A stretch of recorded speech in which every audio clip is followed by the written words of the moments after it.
Dialogue تو ہونا ہے، اور یہ ڈائلاگ جو ہے حکومت کے اور پی ڈی ایم کے درمیان ہونا ہے۔ جو انڈیپینڈنٹ لوگ ہیں وہ انیشیٹو لے سکتے ہیں، لیکن میرا خیال ہے کہ ابھی تک جو سیریس ڈائلاگ ہے، ٹریک ٹو ڈپلومیسی بھی ابھی کہیں نہیں ہو گئی۔ دس از مائی پرسنل ویو کہ سڑکوں پہ آنے سے، جلسے نکالنے سے، جلوس نکالنے سے مسائل حل نہیں ہوں گے۔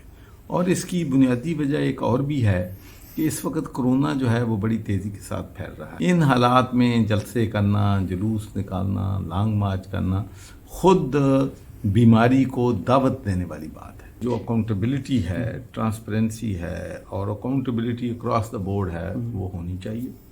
اس میں اداروں کو امپاور ہونا چاہیے کہ جو بھی کام نیب کر رہی ہے یا ایف آئی اے کر رہی ہے یا جو مقدمات ہیں اپوزیشن پہ، یہ تو پرانے ہمارے حکومت میں آنے سے پہلے کے مقدمات چل رہے ہیں۔ ہم نے تو کسی کے خلاف کوئی مقدمات جو ہیں وہ نہیں بنائے ہیں، اور نہ حکومت کا اس میں رول ہونا چاہیے۔ یہ اداروں کا کام ہے، اگر کوئی غلط کام کرتا ہے تو اس کی انویسٹیگیشن کرے، اور پھر اس کے بعد میں سمجھتا ہوں کہ کورٹس نے فائنل ڈیسیجن تو ورڈکٹ تو کورٹ نے دینا ہے۔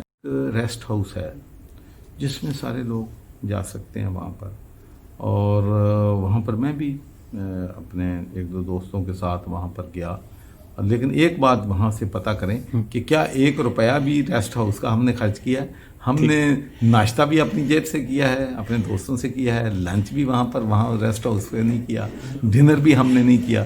تو میرا خیال ہے کہ یہ تو ایک ویسے لائٹر جوک میں لوگ کر رہے ہیں، کوئی میں ان کو سیریس نہیں لیتا۔